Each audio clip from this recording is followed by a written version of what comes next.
పెత్తందారులకి పేదవాళ్ళకి పోరాటం అంట. ఈ దేశంలో పెత్తందారి ఎవరన్నా ఉన్నా అంటే నెంబర్ 1 పెత్తందారి ఎవరు తమ్ముళ్ళు? ఎవరు? దేశంలో ధనికమైనటువంటి ముఖ్యమంత్రి. అతను డిక్లేర్ చేసిన ఆస్తుల విలువ 510 కోట్లు. దేశంలో అందరూ ముఖ్యమంత్రులు, కేంద్ర మంత్రులు అందరూ కలుపుకుంటే 510 కోట్లు కూడా లేదు. పాపం జగన్ ఎంత పేదవాడంటే ఆయనకి ఎక్కడ ఇల్లు కూడా లేదు. ఉందా ఇల్లు? డ్రాయర్ కూడా లేదు కదా, ప్యాంటు షర్టే కదా, డ్రాయర్ కూడా లేదు. చాలా పేదవాడు. భిక్షం అడుగుతున్నాడు, గిన్నె పెట్టుకొని ఎవ్రీడే భిక్షం అడిగి ఆ భిక్షంలో వచ్చే డబ్బులు భోంచేస్తున్నాడు.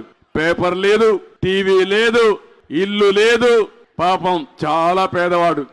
తల్లి లేదు, చెల్లెలు లేదు, బాబాయ్ లేడు, తండ్రి లేడు. ఏ తమ్ముళ్ళు, అవునా కాదా? ఇలాంటి మాటలు చెప్పి తప్పులు వీళ్లే చేసి ఆ నెపాలు వేరే వాళ్ళ మీద వేసే రకం వెళ్ళు. అందుకే ఇలాంటి వాళ్ళకి పరిపాలించే అర్హత లేదు.